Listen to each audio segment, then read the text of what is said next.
السلام عليكم ورحمة الله وبركاته. إن الحمد لله نحمده ونستعينه ونستغفره ونعوذ بالله من شرور أنفسنا ومن سيئات أعمالنا. من يهده الله فلا مضل له ومن يضلل فلا هادي له. أشهد أن لا إله إلا الله وحده لا شريك له وأشهد أن محمدا عبده ورسوله صلوات الله وسلامه عليه نبينا وحبيبنا محمد صلى الله عليه وعلى آله وصحبه وسلم. قال الله تعالى في كتابه الكريم: يا أيها الذين آمنوا اتقوا الله حق تقاته ولا تموتن إلا وأنتم مسلمون. يا أيها الناس اتقوا ربكم الذي خلقكم من نفس واحدة وخلق منها زوجها وبث منهما رجالا كثيرا ونساء واتقوا الله الذي تساءلون به والأرحام إن الله كان عليكم رقيبا. أما بعد. Akhwati fid din, rahimakumullah.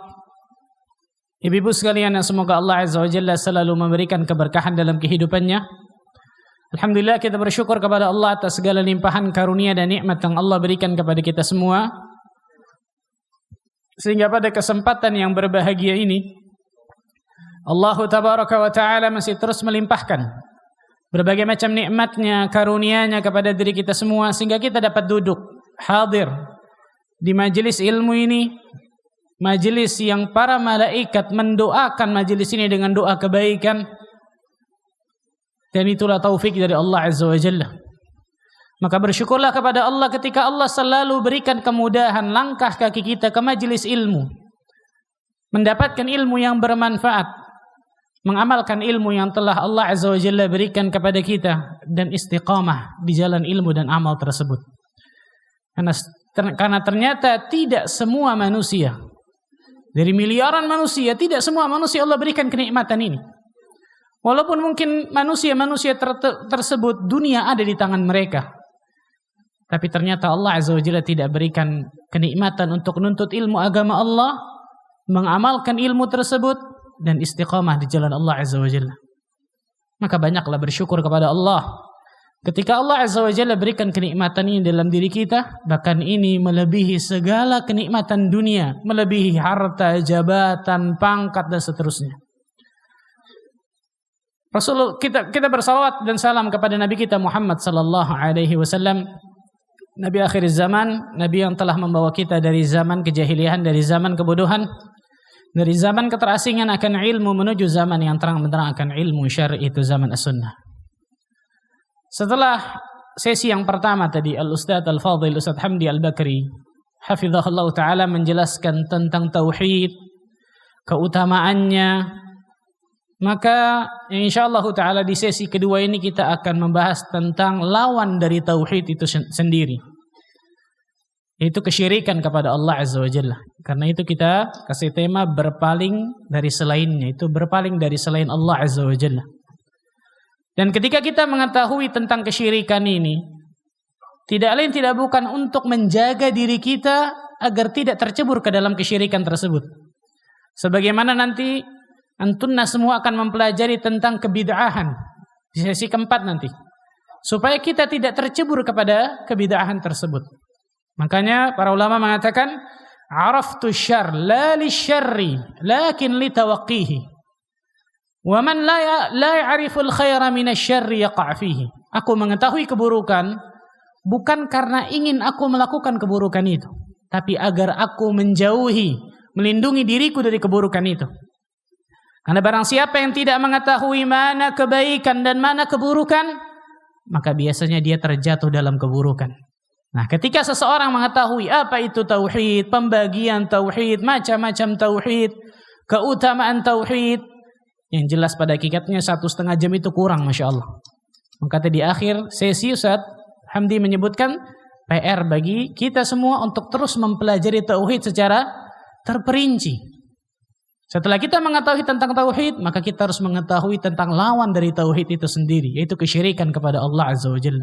Dosa yang paling na'udzubillah, Dosa yang paling terbesar yang jangan sampai seorang manusia melakukan dosa ini.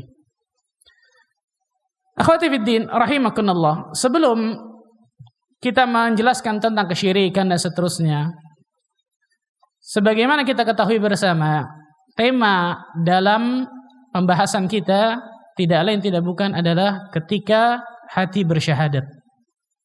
Keutamaan dari syahadatain tersebut itu luar biasa banyaknya, Masya Allah. Salah satunya keutamaan dari kalimat La ilaha illallah. Rasulullah sallallahu alaihi wasallam bersabda dalam hadis yang sahih yang diriwayatkan Imam Abu Dawud, "Man kana akhiru kalamihi la ilaha illallah, dakhala al-jannah." Barang siapa yang akhir perkataannya di dunia, yakni sakaratul mautnya, mengucapkan la ilaha illallah, maka dia akan masuk surga. Subhanallah. Ini salah satu tanda husnul khatimah. Dari sekian banyak tanda-tanda husnul khatimah. Ketika Allah berikan keutamaan seseorang untuk bisa mengucapkan kalimatut tauhid di akhir hayatnya ketika di dunia, Nabi SAW menjamin dakhalal jannah, dia akan masuk ke dalam surga Allah Azza wa Jalla. Tapi ternyata itu enggak semua orang Allah berikan kemudahan untuk mengucapkan kalimat itu. Berapa banyak orang-orang ketika meninggal ditalqinkan di telinganya la ilaha illallah, lisannya luar biasa beratnya untuk mengucapkan kalimat la ilaha illallah. Kullu ina'in bima fihi yandah. Setiap ina, itu setiap ceret ataupun bejana, itu akan keluar seperti yang ada di dalamnya. Apa maksudnya? Kebiasaan kita, keseharian kita, itu biasanya akan keluar di sakaratul maut. Berapa banyak orang kebiasaannya ternyata keburukan, na'udzubillah min dzalik. Ketika mungkin keluarganya mentalqinkan la ilaha illallah di telinganya, sulit lisannya mengucapkan la ilaha illallah tersebut. Malah dia mengucapkan kebiasaan-kebiasaan buruknya yang dia lakukan di atas muka bumi, na'udzubillah. Maka ini salah satu keutamaan kalimat la ilaha illallah yang bisa didapatkan bagi orang-orang yang Allah berikan fadl keutamaan di dalamnya. Salah satunya ketika orang tersebut berilmu tentang kalimat la ilaha illallah tersebut. Apa rukun-rukunnya, apa syarat dari kalimat tersebut, apa pembatalnya. Kemudian orang tersebut tahu konsekuensi kalimat tersebut, kalimat syahadat itu. 2 kalimat syahadat. Dia menjalankan konsekuensi itu dalam kehidupannya, istiqamah dalam konsekuensi tersebut. Maka insyaallah ta'ala Allah akan berikan kemudahan. Nah, ini keutamaan dari kalimat la ilaha illallah tersebut. Nah, disinilah pentingnya seorang muslim dan muslimah untuk selalu mempelajari tentang syahadatain, tentang akidah yang benar, terkhusus tadi tentang tauhid kepada Allah Azza wa Jalla, dan lawan dari tauhid yaitu kesyirikan kepada Allah Azza wa Jalla. Apa itu syirik? Para ulama mengatakan, dari sekian banyak definisi ulama, kita berikan satu definisi. Musawatun ghairillahi billah fima huwa min khasaisillah. Syirik definisinya menyamakan selain Allah dengan Allah. Perhatikan, menyamakan. Biasa kita kenal dengan menduakan, betul ya? Menyamakan selain Allah, itu makhluk Allah dengan Allah Azza wa Jalla dalam perkara yang menjadi kekhususannya. Itu dalam perkara-perkara yang menjadi kekhususan Allah. Dalam perkara-perkara yang menjadi hak kekhususan Allah Azza wa Jalla. Apa saja hak kekhususan Allah tersebut? Ada 3 tadi disebutkan oleh Ustaz Hamdi. Betul ya? Tentang tauhid. Yaitu tentang rububiyah, uluhiyah, dan juga asma wa sifat. Itu perkara-perkara kekhususan Allah Azza wa Jalla. Para ulama mengatakan, di antaranya di dalam kitab Usulul Iman, ketika mempelajari ayat-ayat Allah dan hadis-hadis Nabi sallallahu alaihi wasallam, maka para ulama menyimpulkan, tadi disebutkan oleh Ustaz Hamdi apa? Istiqra. Apa itu istiqra? Penelitian. Setelah ulama membahas, meneliti dalam Al-Quran dan juga As-Sunnah, bahwa tauhid tersebut membicarakan tentang Allah, itu ada 3, betul ya? Rububiyah, asma sifat, dan juga uluhiyah. Nah, sama seperti ini. Hak kekhususan Allah Azza wa Jalla bagi Allah itu ada 3. Yang pertama kata para ulama adalah dalam masalah perbuatan Allah. Apa tadi dalam perbuatan Allah maksudnya? Rububiyah. Dari kata-kata Rabb. Rububiyah. hak kekhususan Allah dalam perbuatan Allah. Satu-satunya yang dapat menciptakan hanya Allah. Satu-satunya yang dapat mengatur alam semesta hanya Allah. Satu-satunya yang memiliki jagat raya hanya Allah. Satu-satunya yang bisa memberikan rizki hanya Allah. Satu-satunya yang menghidupkan, mematikan hanya Allah tabaraka wa ta'ala. Berarti contoh, ketika seseorang meyakini ada orang-orang tertentu yang bisa mengatur cuaca misal. Apa kita kenal di Indonesia ini namanya? Pawang hujan. Betul ya? Na'udzubillah min dzalik. Teman saya cerita, dia dulu kerja di event organizer. Dia cerita apa? Salah satu RAB yang saya susun Pak Ustadz, itu di dalamnya pasti ada RAB pawang hujan. Bayar pawang hujan. Supaya apa? Supaya dari acara tersebut berlangsung bagus, nggak hujan. Bayangkan pekerjaan syirik nih. Na'udzubillah min dzalik. Syirik dalam rububiyah nggak main-main, luar biasa. Na'udzubillah min dzalik. Dan ini beda ya. Beda dengan mengatur cuaca, betul ya? Menaruh mungkin apa, menaburkan garam, itu beda. Itu jelas ada ilmiahnya.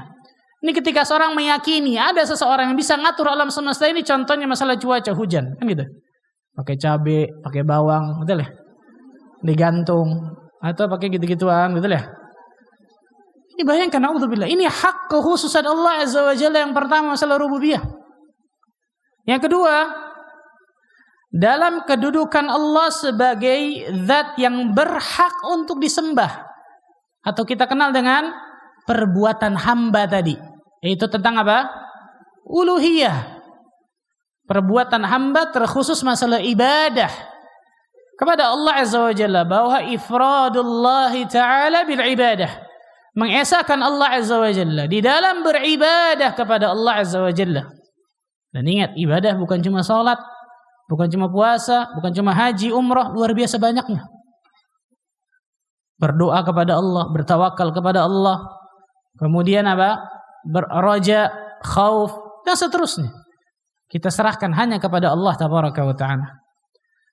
Yang ketiga, hak kekhususan Allah yang ketiga, kesempurnaan dalam nama-nama dan sifat-sifat Allah Azza wa Jalla. Jadi hanya Allah yang nama-namanya, sifat-sifatnya maha sempurna. Makhluk sudah pasti apa? Tidak pernah sempurna. Sehingga ketika seseorang misal barangnya hilang, dia datang kepada seseorang yang dia yakini orang ini bisa tahu nih barang saya di mana. Ngelihat ke baskom, ngelihat ke kuku, ngelihat kemana lagi tuh, subhanallah. Wah, barang Anda di sini nih. Ini bukan polisi, bukan apa, betul ya? Ngelihat dari sesuatu. Berarti dia meyakini orang tersebut mempunyai ilmu, yang ilmu tersebut hanya Allah yang mampu loh. Betul ya? Ketika orang meyakini, oh si fulan itu bisa dengar kita nih, si fulan bisa ngelihat kita, padahal fulan itu di mana tuh, subhanallah. Padahal nama dan sifat Allah Azza wa Jalla hanya Allah yang maha sempurna. Makhluk pasti punya keterbatasan. Sebagaimana mata kita tidak bisa melihat di balik tabir ini, maka sama seperti itu. Makhluk pasti punya keterbatasan. Akal kita, telinga kita, keilmuan kita, pengetahuan kita berbeda dengan Rabbul Alamin yang nama-namanya dan sifat-sifatnya maha sempurna. Ini 3 tentang hak kekhususan Allah Azza wa Jalla yang alhamdulillah tadi sudah dijelaskan panjang lebar oleh Ustaz Hamdi. Betul ya? Sudah belum, Bu? Berapa lama tadi? 28 menit, Masya Allah. Saya ingat tuh, Masya Allah. Betul ya? 28 menit. Makanya kalau nggak paham bisa kacau, Masya Allah ya. Akhwati fiddin, rahimakumullah. Ketahuilah bahwa kesyirikan itu ternyata bukan hanya menyembah kepada berhala. Kesyirikan itu bukan hanya menyembah kepada selain Allah. Saya contohkan tadi itu. Meyakini adanya pawang hujan, meyakini adanya yang bisa mengatur hujan, mengatur cuaca, meyakini ada orang yang bisa mengetahui barang yang hilang, padahal dia nggak tahu, subhanallah. Berarti dia meyakini orang tersebut mempunyai keilmuan tersendiri yang tidak dimiliki oleh makhluk, bahkan itu dimiliki oleh Sang Khalik. Meyakini dapat mengabulkan doa, mengabulkan permintaan, dan seterusnya. Ternyata kesyirikan itu luar biasa banyaknya. Nah, saya contohkan beberapa di antara bentuk-bentuk kesyirikan yang masih diyakini oleh banyak kaum muslimin. Antara lain,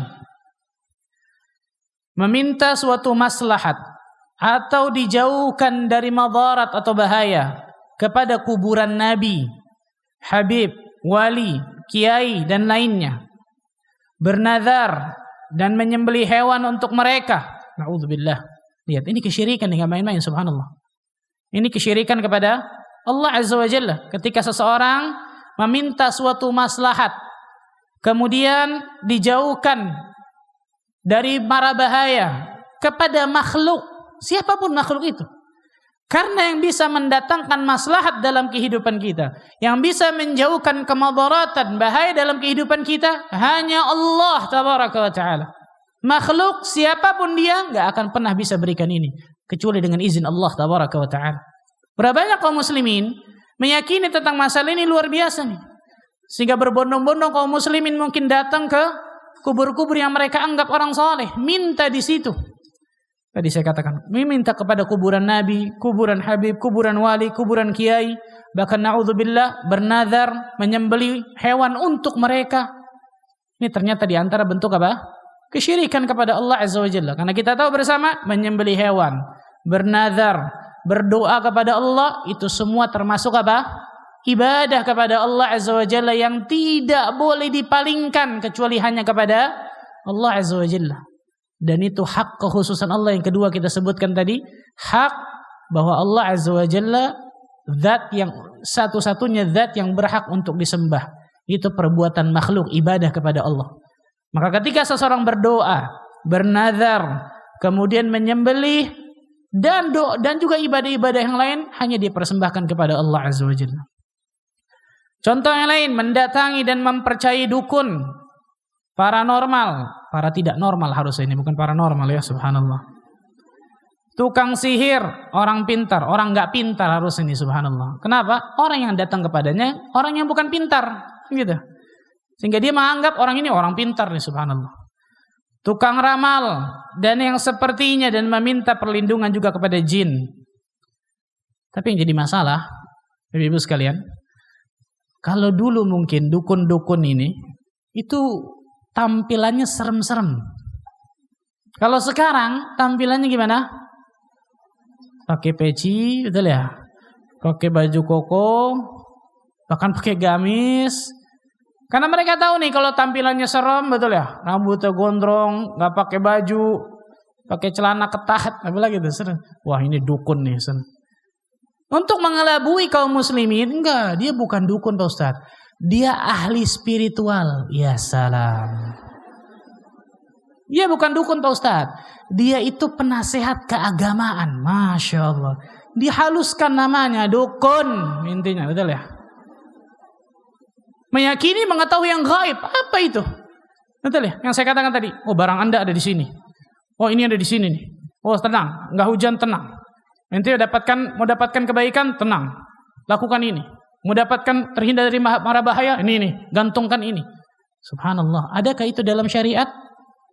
Adakah itu pernah diajarkan Nabi SAW? Ini jadi masalah ini. Nabi SAW mengatakan, Man atakahinan aw arrafan fasaddaqahu bima yaqul faqad kafara bima unzila ala Muhammadin sallallahu alaihi wasallam. Barang siapa yang datang ke dukun ataupun tukang ramal dengan berbagai namanya sekarang macam-macam, kemudian dia membenarkan apa yang dukun itu katakan, maka sungguh dia telah kufur dari apa yang diturunkan oleh Nabi Muhammad sallallahu alaihi wasallam, itu berupa Al-Qur'anul Karim. Allahu akbar. Di antaranya dari kesyirikan mempercayai jimat, tongkat, tangkal, susuk, kekuatan, pusaka, barang sakti, ramalan bintang dan seterusnya. Terutama para Gen Z ini. Apa kalau Gen Z? Zodiak. Oh, zodiaknya apa? Sagittarius. Apa Sagittarius? Apa subhanallah? Taurus. Oh, Taurus ini ya. Bulan ini keuangan seret. Enak aja seret, subhanallah. Bulan ini asmara kurang baik. Ini teman saya cerita nih. Saya Pak Ustadz dulu pembawa acara di televisi dan juga radio. Salah satu yang saya bacakan itu ini nih, zodiak nih. Itu saya ngarang Pak Ustadz. Bayangkan, udah ngarang syirik lagi, bayangkan, nggak main-main, luar biasa nih. Itu saya ngarang Pak Ustadz. Kalau nggak ada skrip dari atasan nih, terus ngomong gimana? Udah terserah ente ngarang. Lo serah lo deh, lo ngarang aja. Oh ya akhir ngarang sudah. Udah bohong, syirik lagi. Na'udzubillah min dzalik. Double tuh dosa, luar biasa. Kemudian mempercayai dan menggunakan jampi-jampi, pelet, guna-guna dan lainnya. Innar ruqa wat tiwala wat tamaim syirk. Sesungguhnya jampi-jampi, kemudian mantra-mantra, kemudian tangkal-tangkal, semua itu kesyirikan kepada Allah Azza wa Jalla. Akhwati fiddin, rahimakumullah. Kesyirikan itu terbagi menjadi dua. Kesyirikan itu terbagi menjadi dua. Yang pertama, syirik akbar, syirik yang besar. Dan yang kedua nanti, syirik asghar. Kita jelaskan dulu yang pertama ini, syirik akbar. Jadi kesyirikan terbagi menjadi dua, syirik besar, syirik akbar, dan juga syirik asghar, syirik kecil. Syirik akbar ini ada luar biasa banyak nih. Dan syirik akbar ini salah satu ciri khasnya dapat mengeluarkan pelakunya dari agama Islam. Dan nanti kita akan sebutkan perbedaan antara syirik akbar dan juga syirik asghar. Syirik akbar itu ada banyak, tapi para ulama menyebutkan di antara 5 Ibnu Qayyim al-Jauziyah rahimahullahu taala, salah satu contoh yang paling banyak dalam masalah syirik akbar ini dalam 4 hal. Dalam 4 hal. Yang pertama, syirik di dalam doa. Yang pertama, syirik di dalam berdoa atau doa. Ingat kita sebutkan tadi bahwa yang namanya kesyirikan bukan hanya menyembah kepada berhala, bukan hanya menyembah kepada selain Allah, menyamakan, betul ya? Selain Allah dengan Allah, menyamakan makhluk dengan sang Khalik. Itu namanya apa? Syirik. Salah satunya doa. Di samping dia berdoa kepada Allah, dia juga berdoa kepada selain Allah. Meminta kepada selain Allah agar memiliki anak, meminta kepada selain Allah agar dilancarkan rizki, meminta kepada selain Allah agar dimudahkan urusan, meminta kepada selain Allah agar diturunkan hujan, dan seterusnya. Ini syirik dalam doa. Allah Azza wa Jalla berfirman di dalam surat Al-Ankabut ayat ke-65. فَإِذَا رَكِبُوا فِي الْفُلْكِ دَعَوُا اللَّهَ مُخْلِصِينَ لَهُ الدِّينَ فَلَمَّا نَجَّاهُمْ إِلَى الْبَرِّ إِذَا هُمْ يُشْرِكُونَ. Maka apabila mereka naik kapal, di orang-orang terdahulu ketika naik perahu, naik kapal, kemudian diombang-ambingkan dengan ombak yang luar biasa besar, mereka berdoa kepada Allah dengan memurnikan, mengikhlaskan ketaatan hanya kepadanya. Barang siapa yang pernah naik kapal tahu nih, subhanallah. Di depan laut, belakang laut, kanan laut, kiri laut. Ombak besar, Allahu Akbar, itu mengerikannya luar biasa tuh. Nah pada saat itu orang-orang musyrikin terdahulu ketika diombang-ambingkan dengan ombak besar tersebut, fitrahnya keluar. Mereka minta kepada Allah, mereka doa kepada Allah agar Allah selamatkan mereka. Dan ketika Allah Azza wa Jalla menyelamatkan mereka sampai ke darat, apa kata Allah? Idza hum yusyrikun. Mereka kembali berbuat kesyirikan kepada Allah. Na'udzubillah. Lihat masalah doa. Ketika dalam keadaan syiddah, mendesak, terdesak, terhimpit, mengikhlaskan doa kepada Allah. Tapi ketika mereka dalam keadaan senang, lapang, penuh kenikmatan, mereka berdoa kepada selain Allah Azza wa Jalla. Maka tidak boleh seorang muslim meminta berdoa kepada selain Allah Tabaraka wa Ta'ala. Karena kita tahu bersama, ud'uni astajib lakum. Allah Azza wa Jalla memerintahkan kita, berdoalah kepadaku, memintalah kepadaku, aku akan ijabah doa kalian. Ini perintah Allah Azza wa Jalla. Fa idza sa'alaka 'ibadi 'anni fa inni qarib. Maka apabila hambaku bertanya kepadaku tentang aku, sungguh aku dekat. Allah yang langsung jawab tanpa perantara. Hambaku bertanya kepadamu ya Muhammad tentang aku, sungguh aku dekat. Fa inni qarib. Allah langsung jawab tanpa perantara. Ujibu da'watad da'i idza da'an. Aku menjawab, kata Allah Azza wa Jalla, mengabulkan orang-orang yang memohon kepadaku. Bahkan para ulama mengatakan salah satu bentuk kesyirikan yang paling parah ini nih, syirkun fid du'a. Syirik dalam doa. Kenapa syirik dalam doa ini parah? Coba bayangkan, siapa orang yang gak bisa berdoa kepada Allah? Ada orang yang nggak bisa haji karena nggak mampu finansialnya. Ada orang yang nggak bisa umroh karena nggak ada finansialnya. Ada orang yang mungkin ketika sholatnya harus duduk karena nggak bisa berdiri. Ada orang yang nggak bisa zakat karena finansialnya nggak ada, dan seterusnya. Tapi siapa orang yang nggak bisa doa coba? Hanya dua, mayit, orang yang mati, mayat, atau orang yang koma mungkin, betul ya? Tapi nggak tahu koma bisa doa apa nggak, saya nggak tahu, subhanallah. Selain itu siapa yang nggak bisa doa? Maka kalau ibadah tersebut yang sangat mudah masih dipalingkan kepada selain Allah, wah kelewatan, kebangetan luar biasa. Maka para ulama mengatakan syirik yang paling parah salah satunya ini, syirik dalam masalah doa kepada selain Allah. Yang kedua, syirik akbar yang kedua, syirik dalam niat, kehendak dan tujuan. Syirik di dalam niat, kehendak dan tujuan. Manakala seseorang melakukan ibadah tersebut semata-mata, lihat, tujuan intinya, ambisi terbesarnya ingin dilihat orang atau untuk kepentingan duniawi semata. Kenapa sholat? Kenapa ibadah? Kenapa umrah? Kenapa haji? Kenapa ibadah apapun? Supaya dapatkan dunia. Gak ada tuh karena ini ibadah kepada Allah, saya diciptakan oleh Allah untuk ibadah kepada Allah, saya ingin dapatkan surga, terhindar dari neraka, saya ingin dapatkan rahmat Allah. Gak ada sama sekali. Intinya, niatnya, kehendaknya, tujuan intinya tidak lain tidak bukan untuk mendapatkan apa? Dunia semata. Entah itu pujian orang, entah kemudian ingin dapatkan dunia semata, harta mungkin, jabatan, pangkat. Allah Azza wa Jalla berfirman di dalam surat Hud, surah ke-11 ayat 15 dan 16. Man kana yuridul hayatad dunya wa zinataha nuwaffi ilaihim a'malahum fiha wa hum fiha la yubkhasun. Barang siapa yang menghendaki kehidupan dunia dan segala perhiasannya, tujuan utamanya dunia, ambisi terbesarnya dunia, cita-cita tertingginya dunia, gak ada Allah, gak ada ibadah, gak ada surga, gak ada rahmat Allah dan seterusnya. Apa kata Allah? Niscaya kami akan berikan kepada mereka balasan pekerjaan mereka di dunia dengan sempurna, kata Allah, dan mereka tidak dirugikan. Akan dirugikan. Tapi apa yang mereka akan dapatkan di akhirat? Allah lanjutkan ayatnya. Ulaika alladzina laysa lahum fil akhirati illa an-nar. Apa kata Allah? Itulah orang-orang yang tidak memperoleh di akhirat kecuali neraka Allah tabaraka wa ta'ala. Allahu akbar.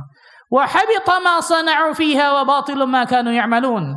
Dan akan hilanglah, lenyaplah di akhirat apa yang telah mereka usahakan di dunia, dan akan sia-sialah apa yang telah mereka kerjakan di dunia. Na'udzubillah. Gak dapat apa-apa, bayangkan.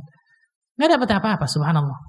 Tujuan utamanya, niat terbesarnya, kehendak tertingginya adalah tidak lain tidak bukan adalah dunia, bukan karena Allah. Yang ketiga, syirik, contoh dalam syirik besar, syirik di dalam ketaatan. Ini hati-hati, subhanallah. Syirik di dalam ketaatan, itu menjadikan sesuatu sebagai pembuat syariat selain Allah, atau menjadikan sesuatu sebagai sekutu bagi Allah dalam menjalankan syariat dan ridha atas hukum tersebut. Jadi subhanallah, barang siapa yang mentaati selain Allah nih, menghalalkan yang haram, mengharamkan yang halal, padahal Allah sudah jelaskan dalam Al-Quran, sedang dia mengetahui itu, dia mengetahui, maka ini ternyata syirik dalam ketaatan. Allah Azza wa Jalla berfirman di dalam surat At-Taubah, surat ke-9 ayat 31. Surat ke-9 ayat 31. Ittakhadhu ahbarahum wa ruhbanahum arbaban min dunillah wal masih ibn Maryam wa ma umiru illa liya'budu ilaha wahida la ilaha illahu subhanahu amma yusyrikun. Mereka menjadikan orang-orang alim mereka, orang-orang saleh, orang-orang yang berilmu mereka, rahib-rahib mereka sebagai rob-rob selain Allah, dan juga mereka menjadikan Al-Masih putra Maryam sebagai rob, sebagai Tuhan. Padahal mereka hanya disuruh beribadah kepada ilah yang Maha Esa. Tidak ada ilah yang berhak diibadahi selain Allah, selain dirinya. Maha suci Allah Azza wa Jalla dari apa yang mereka persekutukan. Ada sebuah hadis menjelaskan ayat ini. dari sahabat Adi bin Hatim yang diriwayatkan Imam Tirmidzi, Imam Baihaqi dan seterusnya. Disebutkan dari Adi bin Hatim, kata beliau, "Ataitu Nabiy sallallahu alaihi wasallam wa fi 'unuqi salibun min dhahab."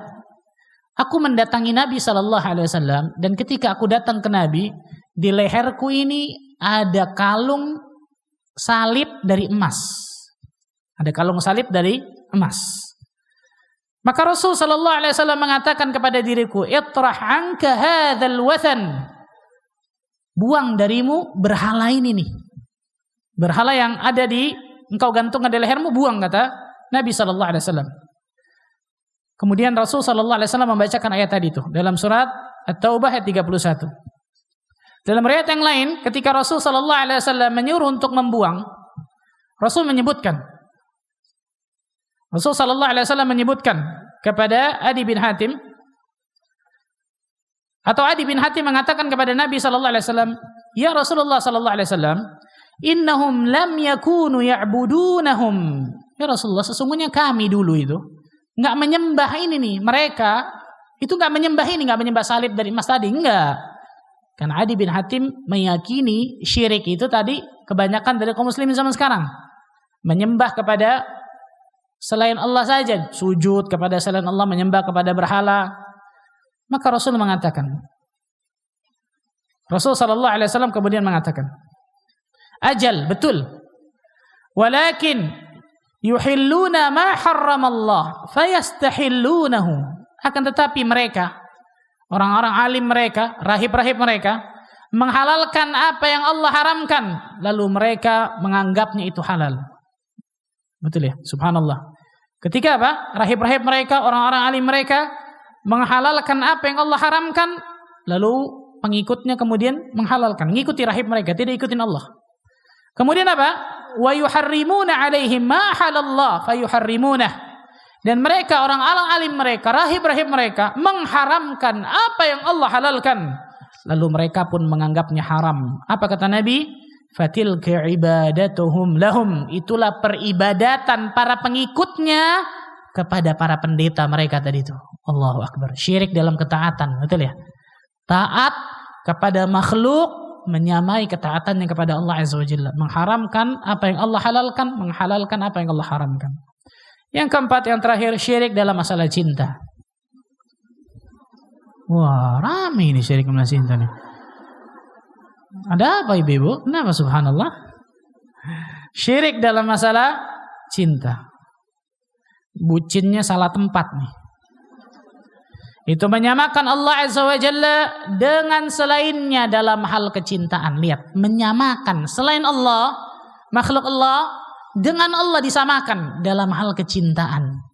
Allah Azza wa Jalla berfirman di dalam surat Al-Baqarah ayat ke-165.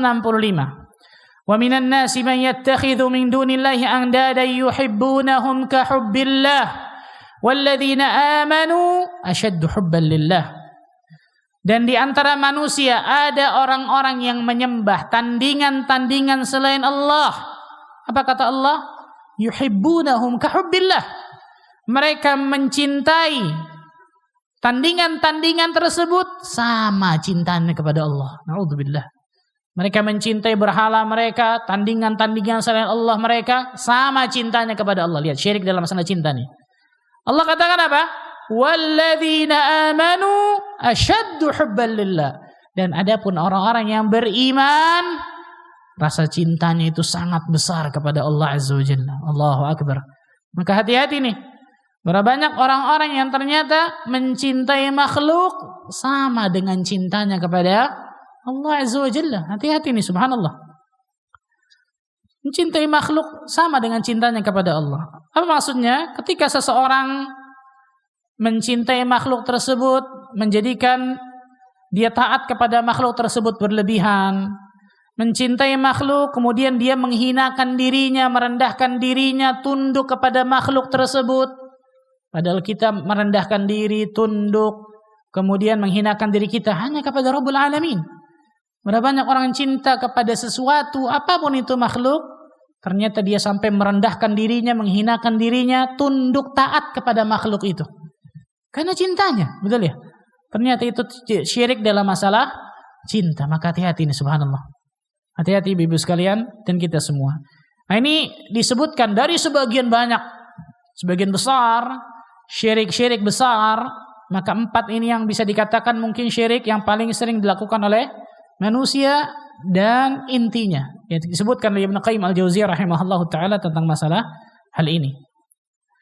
Kemudian tadi syirik besar, kemudian kita sebutkan yang kedua tadi pembagiannya adalah syirik asghar. Syirik kecil. Apa itu syirik kecil? Sebelumnya saya mau tanya, syirik kecil dosanya dosa kecil, dosa besar? Tapi kan ini kecil.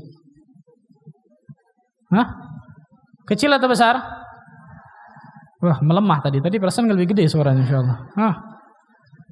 Dosanya dosa besar. Perhatikan, banyak orang tertipu. Oh, syirik kecil Pak Ustaz. Seakan-akan dosanya dosa apa? Kecil. Di depannya ada kata-kata syirik. Yang main-main luar biasa nih. Walaupun betul syirik besar paling ditakutkan. Na'udzubillah min dzalik.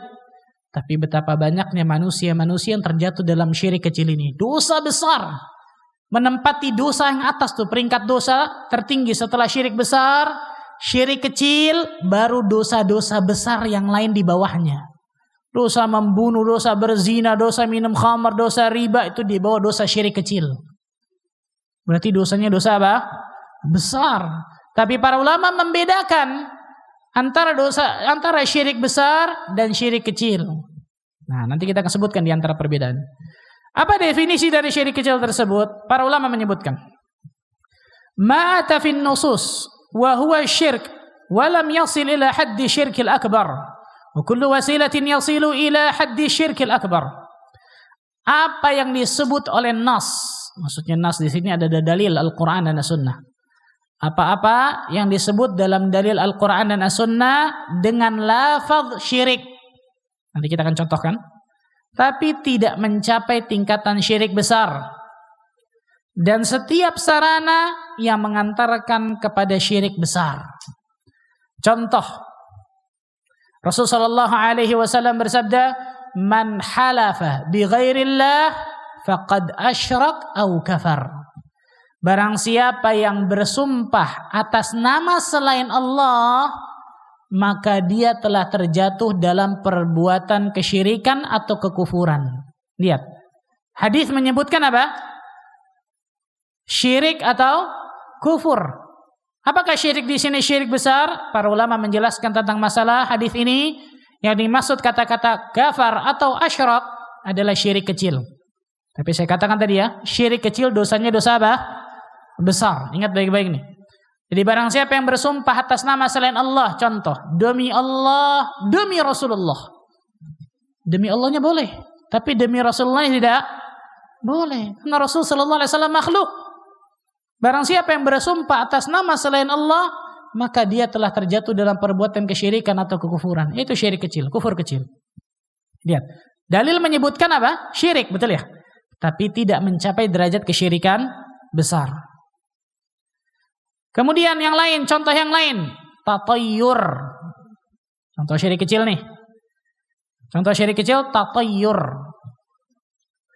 Rasul sallallahu alaihi wasallam bersabda, "At-tiyaratu syirkun, at-tiyaratu syirkun, at-tiyaratu syirkun." Tiarah atau tatayyur itu kesyirikan.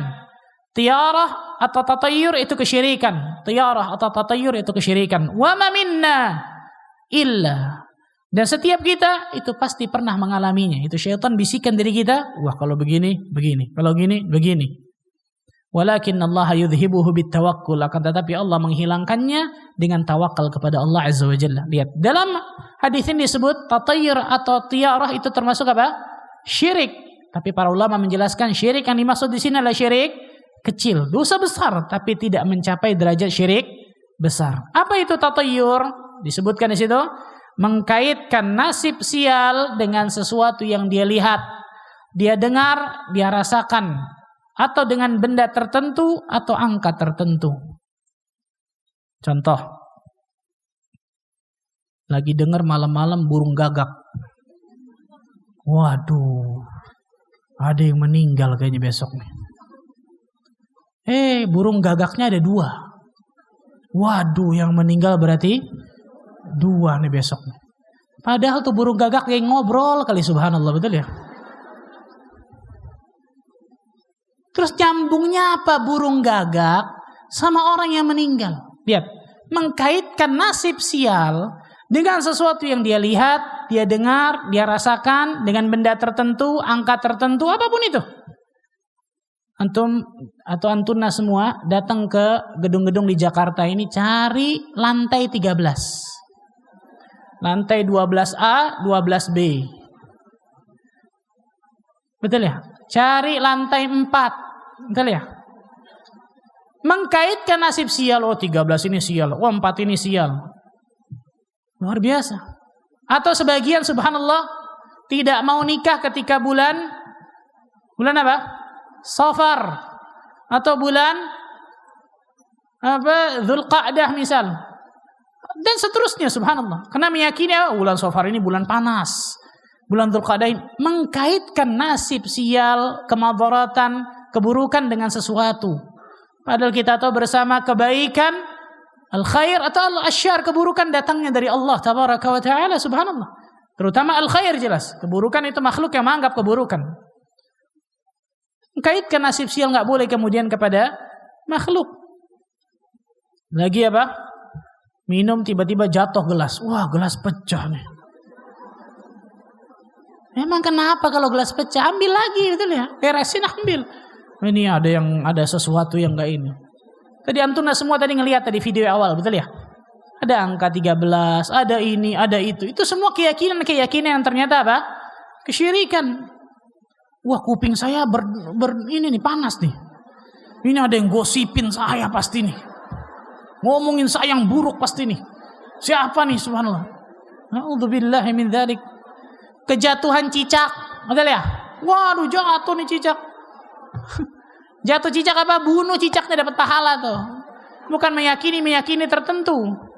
Dan di masyarakat kita, wah luar biasa. Sangat menjamur tentang masalah ini, betul ya? Saya sebutkan contoh sedikit aja nih.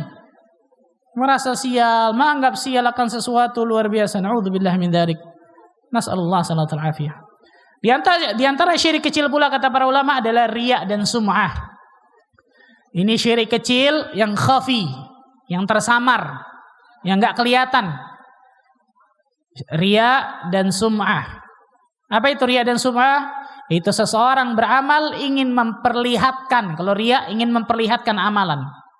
Kalau sum'ah ingin memperdengarkan amalannya kepada manusia. Jadi bedanya dikit. Riya dan sum'ah ini mungkin adik kakak ya, subhanallah. Riya itu ingin memperlihatkan amalannya kepada orang lain.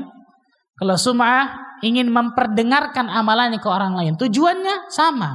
Agar dipuji orang, disanjung manusia, mendapatkan tempat di hati masyarakat mungkin, dan seterusnya. Ini ternyata apa? Syirik kecil. Dosa gak main-main, luar biasa subhanallah. Kemudian akhwati fiddin rahimakumullah, perbedaan antara syirik besar dan syirik kecil. Kita baca secara singkat. Perbedaan antara syirik besar dan juga syirik kecil. Syirik besar mengeluarkan pelakunya dari Islam. Sedangkan syirik kecil tidak mengeluarkan pelakunya dari Islam.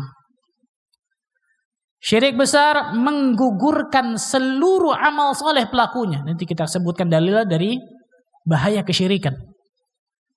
Dan syirik kecil hanya menggugurkan amalan yang mengandung syirik kecil itu. Jadi kalau sholatnya riya misal, yang gugur sholatnya, tapi tidak semua. Adapun syirik besar menghancurkan apa? Menggugurkan seluruh amalannya. Na'udzubillah min dzalik. Nasallallahu alaihi wasallam.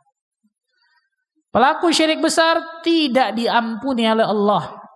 Adapun pelaku syirik kecil, menurut jumhur ulama, walaupun ada perbedaan pendapat di sini, tergantung kehendak Allah, masyiatullah.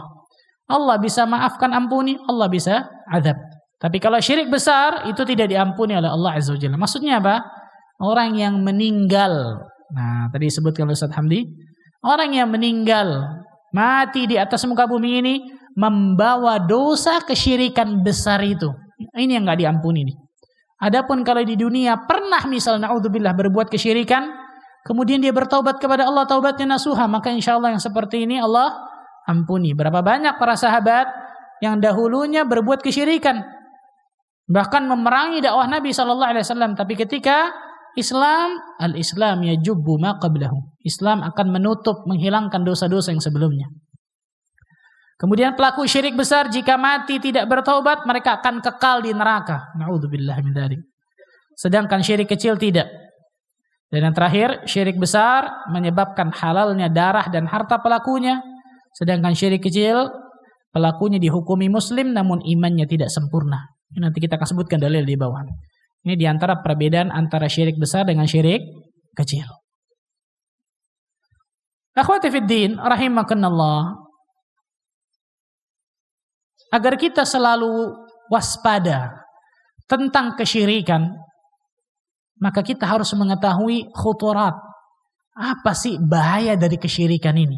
Nah, kita akan sebutkan 10 bahaya dari kesyirikan.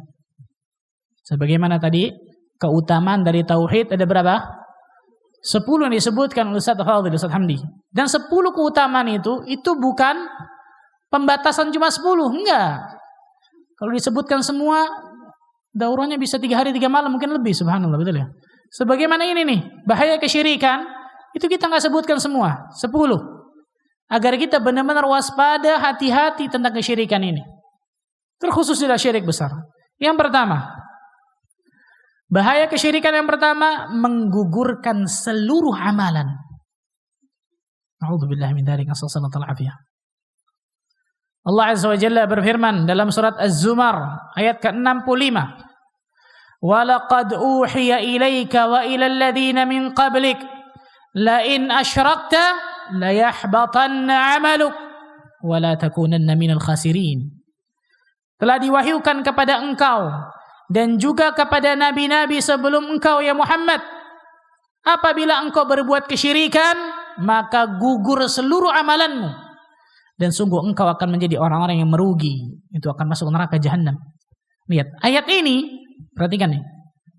Secara khusus pada hakikatnya kepada Nabi Muhammad sallallahu alaihi wasallam. Saya mau tanya, apakah mungkin Rasul sallallahu alaihi wasallam berbuat kesyirikan? Dalam kacamata kita nih, dalam pikiran kita, Nabi yang mulia, Khalilur Rahman, kesayangan Allah, kekasihnya Allah, mungkinkah berbuat kesyirikan? Enggak. Tapi lihat, kalau seandainya engkau berbuat kesyirikan ya Muhammad, hancur seluruh amalanmu. Kalau Rasul sallallahu alaihi wasallam diberikan peringatan oleh Allah seperti itu, bagaimana dengan kita? Bagaimana pentingnya seorang muslim dan muslimah mewaspadai tentang masalah kesyirikan seperti ini. Ayat yang lain dalam surat Al-An'am ayat ke-88. Dalam surat Al-An'am ayat ke-88. Walau asyraku lahabita anhum ma kanu ya'malun. Kalau seandainya mereka berbuat kesyirikan, maka akan gugur seluruh amalan yang telah mereka lakukan. Allahu akbar. A'udzubillah min dzalik. Lihat ayat ini sangat luar biasa. Dua ayat ini kita sebutkan. Orang hidup 60 tahun di atas Islam, di atas tauhid yang benar. Satu kali berbuat kesyirikan, hapus, hancur seluruh amalannya. Coba bayangkan. Satu kali berbuat kesyirikan, syirik besar jelas. Hancur seluruh amalannya, bayangkan. Capek-capek itu seseorang beramal soleh 60 tahun lamanya, 70 tahun lamanya. Satu kali berbuat kesyirikan besar, hancur seluruh amalannya. Kan luar biasa nih, bahaya tentang kesyirikan luar biasa nih. Maka disinilah pentingnya seorang muslim dan muslimah untuk mewaspadai tentang ini. Seorang dai yang sayang kepada umat itu seorang dai yang menjelaskan kepada umat ini tauhid, ini syirik, ini boleh, ini tidak. Karena lihat tuh, satu saja, belum kita sebutkan 10 nih. Satu saja hancur seluruh amalan seorang, apalagi ketika dia berbuat kesyirikan, mati dalam keadaan seperti itu. Na'udzubillah. Hancur seluruh amalannya. Dan kata Allah apa? Dia termasuk orang-orang yang pasti merugi nanti di hari akhirat. Yang kedua, bahaya dari kesyirikan yang kedua, dosanya tidak akan diampuni. Dosanya tidak akan diampuni. Allah tabaraka wa ta'ala berfirman di dalam surat An-Nisa ayat ke-48, Innallaha la yaghfiru an yushraka bihi wa yaghfiru ma duna dzalika liman yasha. Sesungguhnya Allah Azza wa Jalla tidak akan mengampuni dosa syirik dan mengampuni dosa selainnya bagi siapa yang Ia kehendaki. Apa maksudnya ini yang saya katakan tadi? ketika seseorang meninggal, mati, membawa dosa kesyirikan, tidak bertobat dari dosa kesyirikan tersebut, maka Allah Azza wa Jalla tidak akan ampuni orang tersebut. Tapi kalau dia di dunia, na'udzubillah, pernah berbuat kesyirikan, kemudian dia bertaubat kepada Allah Azza wa Jalla dengan taubatan nasuha, maka Allah Azza wa Jalla akan ampuni. Jadi maksud kata-kata dosanya tidak diampuni adalah ketika dia meninggal, mati, membawa dosa kesyirikan, tidak bertobat dari dosa kesyirikan tersebut. Ini yang tidak diampuni. Ada seseorang misal, na'udzubillah, meninggal dalam keadaan makan riba, meninggal dalam keadaan berzina, meninggal dalam keadaan maksiat yang lain, dosa besar yang lain selain kesyirikan. Tahta masyiatillah, di bawah kehendak Allah. Allah bisa ampuni, Allah bisa azab dirinya. Tapi kalau orang tersebut meninggal membawa dosa kesyirikan ini, Allah Azza wa Jalla enggak ampuni, luar biasa. Coba bayangkan bagaimana bahayanya tuh. A'udzubillah min dzalik. Kita katakan orang yang meninggal dalam perbuatan dosa besar tadi tuh, itu jelas salah satu tanda su'ul khatimah, na'udzubillah. Tapi saya katakan tadi, para ulama menyebutkan tahta masyiatillah, di bawah kehendak Allah Azza wa Jalla. Adapun kalau dia meninggal membawa dosa kesyirikan, maka Allah Azza wa Jalla tidak akan ampuni orang tersebut. Na'udzubillah, nasallallahu alaihi wasallam. Yang ketiga, Allah haramkan surga. Bayangkan, Allah haramkan surga dan kekal di dalam neraka. Allahu akbar. Na'udzubillah min dzalik, nasallallahu alaihi wasallam. Allah haramkan surga. Surga, ikhwan. Surga para akhwat sekalian. Yang tujuan inti kita hidup ini ketika beribadah untuk dapatkan surga Allah. Allah mengharamkan surga bagi orang-orang yang meninggal mati bawa dosa kesyirikan dan kekal dalam api neraka. Allah Azza wa Jalla berfirman di dalam surat Al-Maidah ayat ke-72. Innahu man yushrik billah faqad harramallahu alaihi al-jannah wa ma'wahu an-nar wa ma lidh-dhalimin min ansar. Sesungguhnya orang-orang yang melakukan kesyirikan kepada Allah Azza wa Jalla, maka telah Allah haramkan surga baginya dan tempat kembalinya adalah neraka Jahannam dan tidak ada penolong bagi dirinya sama sekali. Allahu akbar. Allah Azza wa Jalla juga berfirman dalam surat Al-Bayyinah ayat ke-6. Insyaallah ma'ruf insyaallah ayat ini. Juz Ammah Al-Bayyinah ayat ke-6. Innal ladzina kafaru min ahlil kitabi wal musyrikin fi nari jahannam khalidin fiha ulaika hum syarrul bariyah. Sesungguhnya orang-orang kafir, yakni ahli kitab, dari ahli kitab dan orang-orang musyrikin, maka mereka akan masuk ke neraka Jahannam. Mereka kekal di dalamnya dan mereka itu seburuk-buruknya makhluk. Kalau kita ngelihat makhluk paling buruk luar biasa, ternyata Allah menyebutkan seburuk-buruk makhluk itu orang yang meninggal dalam keadaan berbuat kesyirikan kepada Allah Azza wa Jalla. A'udzubillah. Dan yang paling mengerikan tadi, Allah haramkan surga. Allah jadikan dia masuk ke neraka, kekal dalam api neraka. Allahu akbar. Inilah yang menjadikan Nabi Ibrahim alaihissalam berdoa kepada Allah, dan nanti kita akan sebutkan wajnubni wa baniya an na'budal asnam. Ya Allah, jauhkan aku dan anak keturunanku dari menyembah berhala. Ini jauhkan aku, kata Nabi Ibrahim, dan anak keturunanku dari kesyirikan kepada Allah Azza wa Jalla. Jelas. Wa man ya'manul bala ba'da Ibrahim, dan siapa orang yang merasa lebih aman dari bala daripada Ibrahim alaihissalam. Kalau Ibrahim alaihissalam berdoa kepada Allah Azza wa Jalla agar Allah jauhkan diri beliau dengan anak keturunannya dari kesyirikan, bagaimana dengan kita? Apakah merasa aman? Wah, tenang, saya Islam, Masya Allah kok. Tenang, masuk surga juga. Ibrahim alaihissalam Khalilur Rahman. Makanya para ulama mengatakan apa? Semakin bertakwa seseorang, maka orang tersebut insyaallah ta'ala akan semakin takut kepada Allah. Ada satu bab di kitab Tauhid tentang al-khawf minasyirik, takut dari kesyirikan. Nah, penulis menyebutkan salah satunya dalil tentang surat ini. Subhanallah, ketika Nabi Ibrahim alaihissalam berdoa kepada Allah akan dijauhkan dari kesyirikan dirinya dan anak keturunannya. Kalau Nabi Ibrahim alaihissalam takut berbuat kesyirikan, apalagi na'udzubillah di akhir hayat, bagaimana dengan kita? Maka di sinilah pentingnya seorang muslim dan muslimah jangan pernah berhenti untuk memperdalam tentang ilmu tauhid dan ilmu kesyirikan itu sendiri, subhanallah. Yang keempat, bahaya dari kesyirikan yang keempat, syirik adalah seburuk-buruk perbuatan zalim dan seburuk-buruk dosa. Kezaliman itu banyak. Az-zulm wada'a syai' fi ghairi mawdi'ihi. Zalim itu atau zulm itu meletakkan sesuatu bukan pada tempatnya. Kita meletakkan sepatu di kepala, peci di kaki, misalkan itu ya. Itu zalim pada hakikatnya. Dan kezaliman yang paling besar ketika seorang hamba meletakkan penghambaan seorang makhluk kepada makhluk, bukan kepada sang Khalik. Karena salah tempat. Salah tempat luar biasa. Maka Luqman menasihati anaknya. Yang paling pertama dalam surat Luqman ayat ke-13, wa idh qala Luqmanu libnihi wa huwa ya'idhuhu ya bunayya la tusyrik billah inna syirka la zulmun azim. Dan ingatlah ketika Luqman berkata kepada anaknya di waktu ia memberikan pelajaran kepada anaknya, wahai anakku, janganlah engkau berbuat kesyirikan. Janganlah engkau menyekutukan Allah tabaraka wa ta'ala. Inna syirka la zulmun azim. Karena sesungguhnya kesyirikan adalah kezaliman yang sangat besar. Kezaliman yang paling zalim, kedurhakaan yang paling durhaka, keburukan yang paling buruk adalah kesyirikan kepada Allah azza wa jalla. Lihat.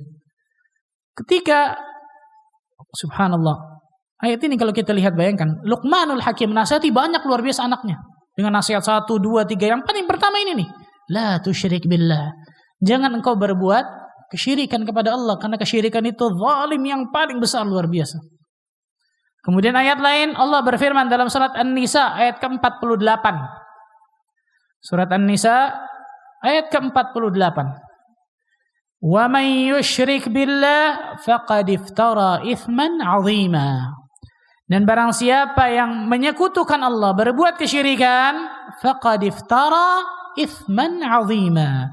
Maka sungguh dia telah berbuat dosa yang sangat besar. Jadi dosa besar yang paling besar tidak lain tidak bukan adalah kesyirikan kepada Allah azza wa jalla. Yang kelima, di antara bahaya dari kesyirikan dicabutnya hidayah dan rasa aman di dunia dan akhirat. Allahu akbar. Dicabutnya hidayah dan rasa aman di dunia akhirat. Hidayah yang kita semua pasti membutuhkan hidayah tersebut. Rasa aman, kenikmatan yang luar biasa besar. Orang yang berbuat kesyirikan Allah cabutin ini. Allah azza wa jalla berfirman di dalam surat Al-An'am ayat ke-82. Surat Al-An'am ayat ke-82. Alladzina amanu wa lam yalbisu imanahum bidzulmin ulaika lahumul amnu wa hum muhtadun. Orang-orang yang beriman dan tidak mencampur adukan keimanannya dengan kezaliman, mereka itulah orang-orang yang mendapatkan keamanan dan mereka itulah orang-orang yang mendapatkan petunjuk. Ketika ayat ini turun, para sahabat bertanya kepada Nabi sallallahu alaihi wasallam, "Ya Rasulullah sallallahu alaihi wasallam, ayyuna la yadhlimu nafsah?" Siapa di antara kami yang tidak menzalimi diri kami sendiri? Lihat hebatnya sahabat ya. Tidak merasa dirinya sudah luar biasa amalan solehnya. Mereka merasa ayat ini berat luar biasa nih. Allah mengatakan orang-orang yang beriman dan orang yang tidak mencampur adukan imannya dengan kezaliman. Salah satu bentuk kezaliman kepada diri sendiri, perbuatan dosa, maksiat, kedurhakaan kepada Allah. Siapa diri kami yang lepas dari perbuatan itu, wahai Rasul sallallahu alaihi wasallam? Maka Rasul sallallahu alaihi wasallam mengatakan, "Laisa huwa kama tadhunnun." Bukan itu seperti yang kalian perkirakan, bukan seperti yang kalian bayangkan, bukan seperti apa yang kalian kira. Walakin akan tetapi yang dimaksud kezaliman di dalam ayat ini adalah yang dikatakan Luqman kepada anaknya. Tadi itu surat Luqman. Itu apa? Apa tadi? Jangan engkau berbuat kesyirikan. La tusyrik billah. Inna syirka la zulmun azim. Sesungguhnya kesyirikan itu adalah kezaliman yang sangat besar. Jadi maksud dari ayat ini, orang-orang yang beriman tidak mencampur adukan imannya dengan kesyirikan, berarti imannya murni, Masya Allah. Tahqiqut tauhid, mereka benar-benar merealisasikan tauhid dalam kehidupannya, tidak berbuat kesyirikan, baik itu syirik besar, syirik kecil, syirik yang terlihat, yang tidak terlihat, enggak, maka mereka akan dapatkan rasa aman dan hidayah dari Allah. Berarti sebaliknya tuh, orang-orang yang berbuat kesyirikan kepada Allah Azza wa Jalla, Allah tidak akan berikan rasa aman dan hidayah kepada mereka. Allahu Akbar. A'udzubillah min dzalik. Nasallallahu alaihi wasallam. Yang keenam. Yang keenam betul? Orang yang berbuat kesyirikan akan tersesat di dunia akhirat. Orang yang berbuat kesyirikan, mereka adalah orang-orang yang akan tersesat di kehidupan dunia dan akhiratnya. Wallah subhanallah. Kita kalau kesesat di dunia, nyari jalan, nyari rumah, nyari apapun itu, tersesat di dunia, itu bingung luar biasa. Ini ada orang tersesat di dunia, salah jalan, salah arah, tersesat di akhirat. Allahu Akbar. Ini mengerikan. Orang yang berbuat kesyirikan, dipastikan orang tersebut adalah orang yang tersesat, salah jalan di dunia dan akhirat.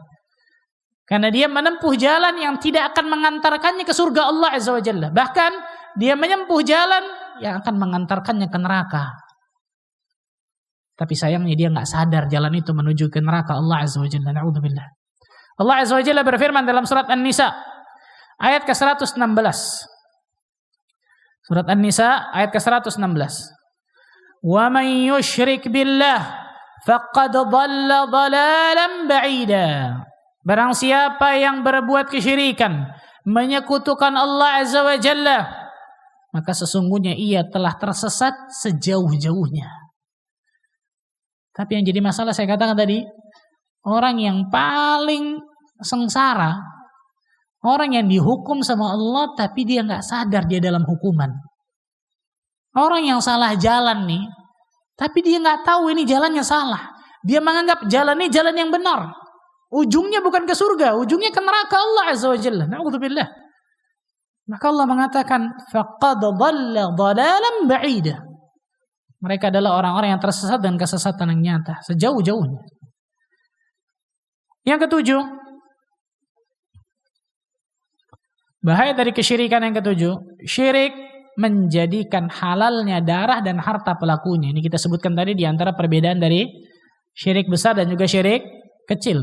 Salah satunya, kesyirikan besar itu akan menghalalkan darah dan harta pelakunya. Na'udzubillah. Dalam hadis yang sahih yang diriwayatkan Bukhari Muslim, Rasulullah sallallahu alaihi wasallam bersabda, "Umirtu an uqatilan nas hatta yashhadu an la ilaha illallah wa anna Muhammadar Rasulullah wa yuqimus shalah wa yu'tuz zakah." Aku memerintahkan untuk memerangi manusia, atau aku diperintahkan untuk memerangi manusia sampai mereka bersaksi bahwa tidak ada ilah yang berhak diibadahi dengan benar melainkan Allah, agar mereka mendirikan salat, menunaikan zakat. Fa idza fa'alu dzalik 'asamu minni dima'ahum wa amwalahum illa bihaqqil Islam. Jika mereka telah melakukan itu semua tuh, mengucapkan syahadat, salat, zakat, maka terjagalah harta dan darah mereka illa bihaqqil Islam, kecuali dengan hak Islam. Wa hisabuhum 'ala Allah, dan hisabnya dikembalikan kepada Allah Azza wa Jalla. Lihat, Nabi menyebutkan apa? Aku diperintahkan untuk memerangi manusia sampai manusia itu mengatakan dua kalimat syahadat tadi itu, salat, kemudian zakat. Kalau mereka sudah melakukan itu, maka terjaga tuh darah mereka, kemudian harta mereka, illa bihaqqil Islam, kecuali dengan hak Islam, kecuali dengan hak Islam. Wa hisabuhum 'ala Allah, dan perhitungannya tergantung kepada Allah. Jadi syirik ternyata apa? Dapat menghalalkan harta dan juga darah pelakunya. Itu kenapa Nabi sallallahu alaihi wasallam memerangi orang-orang musyrikin dalam perang Badar, dalam perang Uhud, dalam perang Khandaq, memerangi orang-orang Yahudi dalam perang Khaybar, dan seterusnya, agar mereka mentauhidkan Allah Azza wa Jalla, menjauhkan kesyirikan. Yang kedelapan, syirik adalah perbuatan paling tidak beradab kepada Allah, menghinakan dan merendahkan Allah Azza wa Jalla. Jadi kalau kita bahasakan nih, syirik ini perbuatan yang paling kurang ajar luar biasa kepada Allah. Yang paling tidak beradab, menghinakan Allah luar biasa, merendahkan Allah luar biasa. Kan tadi meletakkan sesuatu bukan pada tempatnya. Yang harusnya beribadah hanya kepada Allah, ibadah itu dia persembahkan hanya kepada Allah, ternyata dia nggak lakukan itu. Dia persembahkan ibadah tersebut kepada selain Allah Azza wa Jalla. Contoh kita sebutkan dari awal-awal kesyirikan. Dia berdoa kepada entah itu kubur Nabi, entah itu kubur siapapun itu, meminta memiliki anak kepada siapapun itu, na'udzubillah, padahal hanya Allah Azza wa Jalla yang bisa berikan itu semua. Jadi berdoa contoh kepada makhluk yang tidak akan mampu makhluk memenuhi itu kecuali hanya Allah Azza wa Jalla yang mampu. Itu contoh dari kesyirikan, sudah kita sebutkan tadi. Nah, ternyata syirik ini perbuatan yang tidak beradab kepada Allah, menghinakan dan merendahkan Allah. Di antara dalilnya adalah hadis yang sahih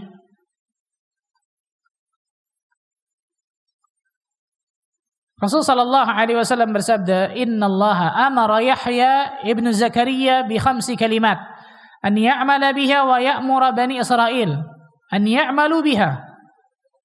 Sesungguhnya Allah memerintahkan Yahya bin Zakaria dengan 5 kalimat dan agar mengamalkannya dan memerintahkannya Bani Israil untuk mengamalkannya.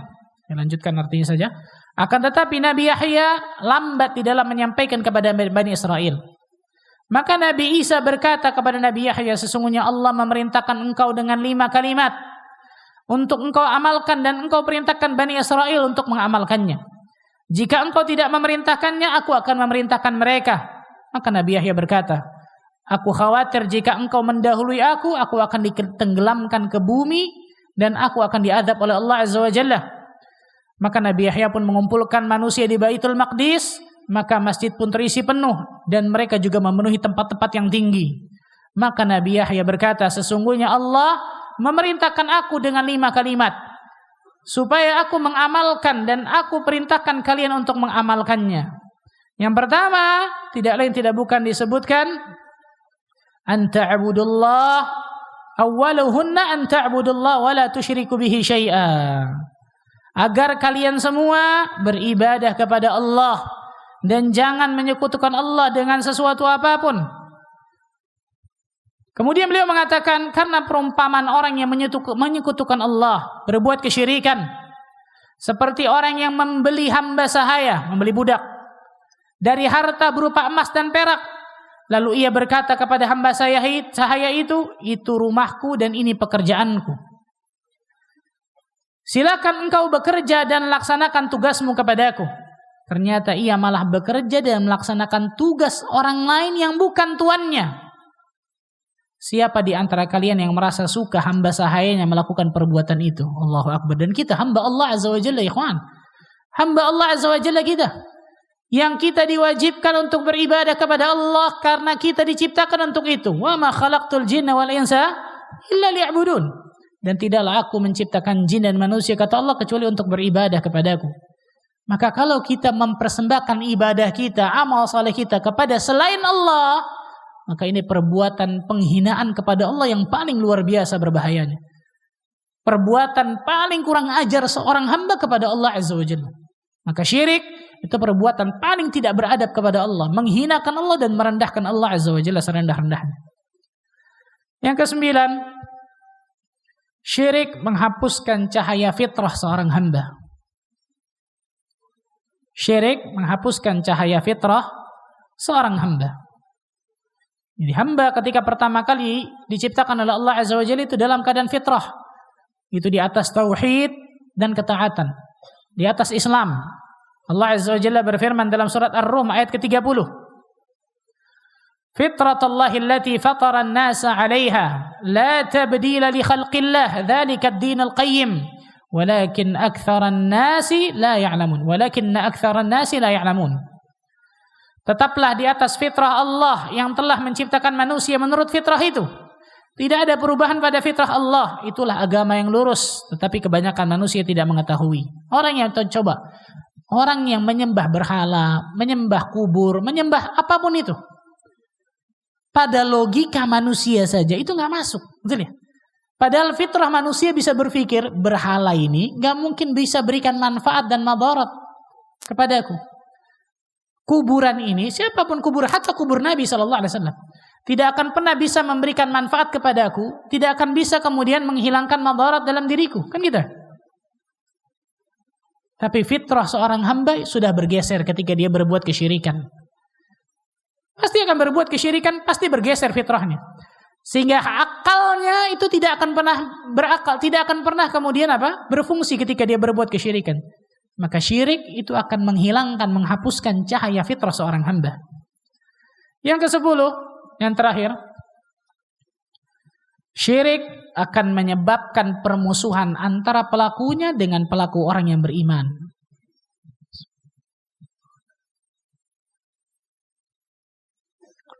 Syirik akan menyebabkan permusuhan antara pelakunya dengan orang yang beriman.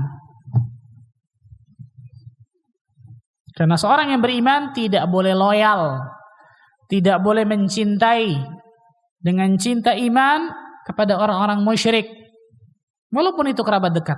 Allah Azza wa Jalla berfirman dalam surat Al-Mujadilah ayat ke-22.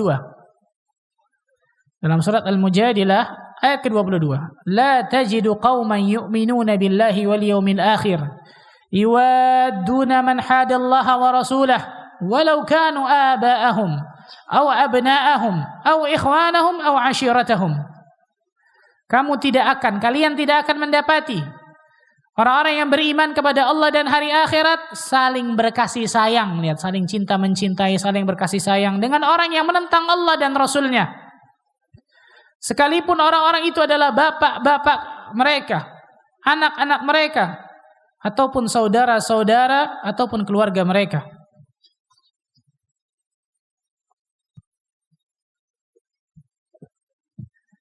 Lihat, Allah Azza wa Jalla sebutkan dalam surat Al-Mujadilah ayat ke-22, bahwa engkau tidak akan pernah mendapati orang-orang yang beriman, orang-orang yang beriman kepada Allah dan hari akhir itu saling cinta mencintai, saling sayang menyayangi kepada orang-orang yang berbuat kesyirikan kepada Allah. Lihat, naudzubillah min dzalik nih.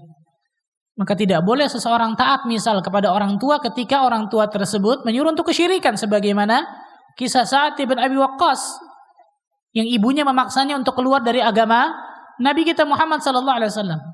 Maka Sa'ad enggak mau, walaupun ibunya mogok makan, kemudian berjemur di terik matahari luar biasa panasnya, maka Sa'ad mengatakan, wahai ibu, seandainya engkau memiliki 100 nyawa, nyawa itu keluar satu persatu, ma taraktu dina Muhammad, aku tidak akan pernah meninggalkan agama Muhammad sallallahu alaihi wasallam. 100 nyawa, bayangkan. Menunjukkan bahwa syirik itu akan menyebabkan permusuhan antara pelakunya dengan orang-orang yang beriman. Ini bahaya dari kesyirikan. Yang saya katakan tadi, ini baru sebagian bahaya dari kesyirikan yang kita sampaikan agar kita benar-benar waspada, hati-hati tentang kesyirikan ini, sesuatu yang luar biasa berbahayanya.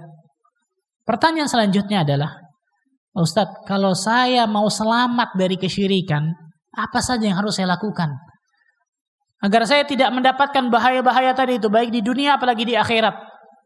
Tidak mendapatkan bahaya-bahaya dari kesyirikan di dunia dan di akhirat. Apa saja sih kiat selamat dari kesyirikan? Ini yang paling penting, luar biasa nih. Yang pertama, berilmu. Ini jelas. Bagaimana seseorang bisa tahu ini jalan ke surga, ini jalan ke neraka, ini tauhid, ini kesyirikan, kecuali ketika dia nuntut ilmu agama Allah Azza wa Jalla. Maka ketika kita duduk di sini belajar tentang 2 kalimat syahadat, tidak lain tidak bukan untuk mengetahui, berilmu tentang ilmu agama Allah. Apa itu tauhid, apa itu syirik, apa pembagian tauhid, apa keutamaan tauhid, apa macam-macam tauhid, apa bahaya kesyirikan, apa macam-macam kesyirikan, apa contoh-contoh kesyirikan. Orang yang berilmu insyaallah ta'ala, dia akan mengetahui bahwa ini membahayakan dirinya dan ini yang akan mengantarkan dia kepada keselamatan. Berilmu jelas. Maka saya wasiatkan bukan hanya kepada tadi Ustaz Hamdi, untuk selalu ada kajian tentang tauhid atau akidah yang benar yang kita datangi. Yang kita datangi, sehingga kajian-kajian tersebut insyaallah taala akan benar-benar bermanfaat bagi kehidupan kita dunia akhirat. Berilmu. Yang kedua, mengetahui tentang keutamaan tauhid dan bahaya kesyirikan yang sudah disebutkan tadi. 10 keutamaan tauhid dan 10 bahaya dari kesyirikan. Mengetahui keutamaan tauhid untuk memotivasi diri kita untuk selalu mentauhidkan Allah Azza wa Jalla, untuk selalu belajar tentang tauhid dan mengetahui bahaya kesyirikan agar kita menjauh dari segala bentuk kesyirikan. Agar kita benar-benar mawas diri, waspada tentang segala macam kesyirikan. Karena orang yang mengetahui keutamaan tauhid dan juga bahaya dari kesyirikan, insya Allah pasti berbeda dengan orang yang tidak mengetahuinya. Yang ketiga, takut akan su'ul khatimah. Takut akan su'ul khatimah. Jelas. Orang-orang yang terus-menerus dalam perbuatan kesyirikan, walaupun itu syirik kecil sekalipun, apalagi syirik besar, na'udzubillah, maka ditakutkan orang tersebut Allah akan tutup akhir hayatnya dengan kematian yang buruk, su'ul khatimah. Na'udzubillah min dzalik. Nabi SAW menyebutkan dalam hadis yang sahih, ada juga hadis yang dalam kitab Hadis Arba'in Nawawiyah, Innar rajula la ya'malu bi'amali ahlil jannah. Sesungguhnya ada seorang laki-laki beramal dengan amalan penghuni surga. Fima yabdu bainan nas. Fima yabdun nas, dalam pandangan manusia. Jadi amalan ini kelihatan di mata manusia itu apa? Amalan yang amal soleh luar biasa. Tapi yang tahu hati manusia siapa?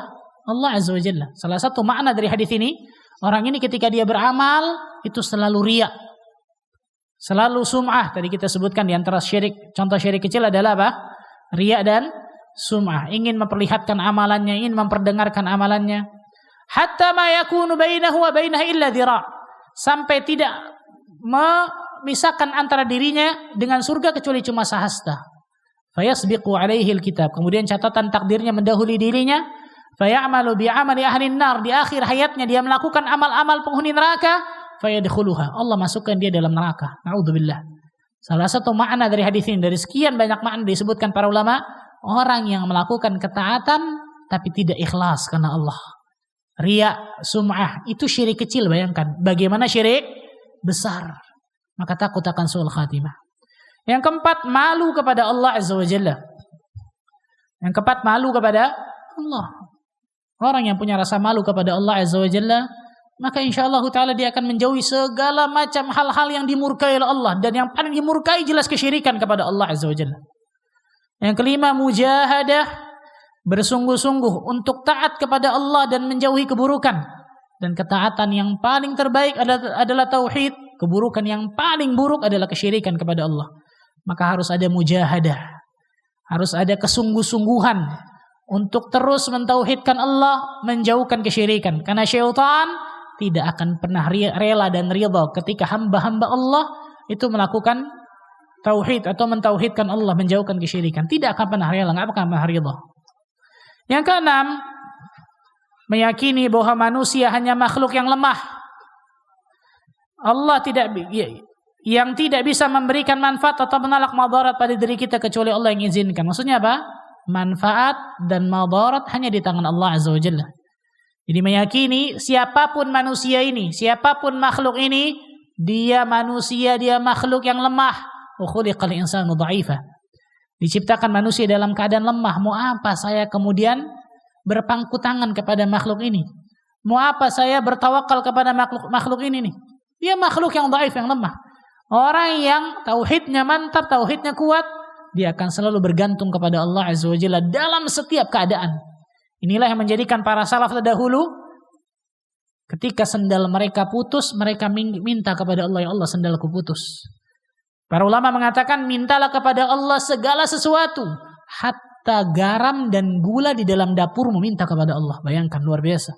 Bagaimana tauhid mereka yang luar biasa mantapnya, yang kuatnya. Karena mereka tidak pernah bergantung kepada makhluk sedikit pun. Dan mereka tahu manfaat dan madarat hanya di tangan Allah. Yang terakhir, ini ada PR, Masya Allah nih. Yang terakhir, kiat selamat dari kesyirikan adalah berdoa. Berdoa kepada Allah Azza wa Jalla. Salah satu doa yang diajarkan oleh Nabi SAW adalah hadis yang diriwayatkan dari Imam Bukhari dalam Al-Adabul Mufrad dan juga yang lainnya. Allahumma inni a'udzubika an usyrika bika wa ana a'lam wa astaghfiruka lima la a'lam. Berlindung kepada Allah dari kesyirikan besar dan kesyirikan kecil. Ya Allah, aku berlindung kepadamu dari menyekutukanmu, dari hal-hal yang aku menyadarinya, dari hal-hal yang aku tahu ini syirik nih. Kata para ulama, ini syirik besar berarti ini. Kita menyadari, kita tahu ini kesyirikan. Dan aku minta ampun kepadamu dari kesyirikan yang aku tidak ketahui. Kata para ulama, ini syirik yang kecil. Ini hafalkan doa ini, baca kapanpun, dimanapun, terutama di waktu-waktu istijabatul du'a. Allahumma inni a'udzubika an usyrika bika wa ana a'lam wa astaghfiruka lima la a'lam. Bisa juga pakai dhamir nahnu. Allahumma inna na'udzubika min an nusyrika bika syai'an na'lamuhu wa nastaghfiruka lima la na'lamuhu. Sama saja. Intinya adalah berlindung kepada Allah Azza wa Jalla dari perbuatan kesyirikan besar dan juga kesyirikan kecil. Doa kepada Allah. Ini bertahun-tahun ngaji, doa seperti ini gak hafal-hafal. Kan ini kacau misalnya. Ini pendek luar biasa ya. Pendek loh. Kalau panjang mungkin banyak yang ngeluh. Aduh panjang banget Pak Ustaz. Ini pendek luar biasa. Dan ini untuk agama kita, akhirat kita gak main-main, subhanallah. Berlindung kepada Allah, meminta perlindungan kepada Allah agar kita dijauhkan dari perbuatan kesyirikan besar dan juga kesyirikan kecil. Maka PR-nya adalah apa? Hafalkan doa ini dan baca kapanpun, dimanapun, terkhusus di waktu-waktu istijabatul du'a, agar kita terhindar dari berbagai macam apa? Kesyirikan. Atau doa Nabi Ibrahim alaihissalam tadi itu, wajnubni wa baniya an na'budal asnam. Dalam surat Ibrahim ayat ke-35, nah, ada kata-kata wajnubni, ya Allah jauhkan aku, wa baniya, dan anak keturunanku, an na'budal asnam, dari menyembah berhala. Itu berlindung kepada Allah Azza wa Jalla dari perbuatan apa? Kesyirikan. Jadi boleh kita doa misal dalam sujud, wajnubni wa baniya an na'budal asnam, atau doa yang tadi itu, Allahumma inni a'udzubika min an usyrika bika syai'an wa ana a'lam wa astaghfiruka lima la a'lam. Boleh, subhanallah. Atau waktu-waktu istijabatul du'a yang lain. Ini beberapa kiat agar selamat dari apa? Kesyirikan kepada Allah Azza wa Jalla. Semoga Allah Azza wa Jalla jadikan diri kita orang-orang yang mentauhidkan Allah dengan benar, dengan tulus, dan Allah jauhkan diri kita dari berbagai macam kesyirikan, sehingga Allah Azza wa Jalla bisa berikan kebahagiaan dunia akhirat kepada diri kita. Allahumma amin. Wallahu ta'ala bisawab. Itu mungkin yang saya bisa sampaikan. Wassallallahu nabiyana Muhammadin wa ala alihi wa sahbihi wasallam. Masyaallah, kami ucapkan syukran wa jazakallahu khairan pada guru kita Al-Ustaz Ahmad Rashid Bazir yang telah menyampaikan sesi kedua di dakwah kita. Dan kita masih memiliki sedikit waktu, Ustaz, untuk menyampaikan pertanyaan. Nah, silakan. Baik Ustaz, mohon izin. Kita akan angkat di 5 menit tersisa. Silakan tim admin, yang mana aja? Ya, angkat, silakan.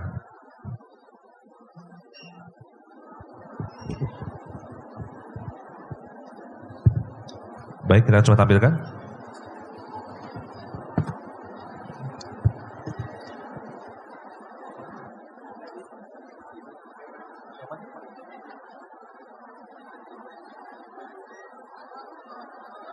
Baik, pertanyaannya.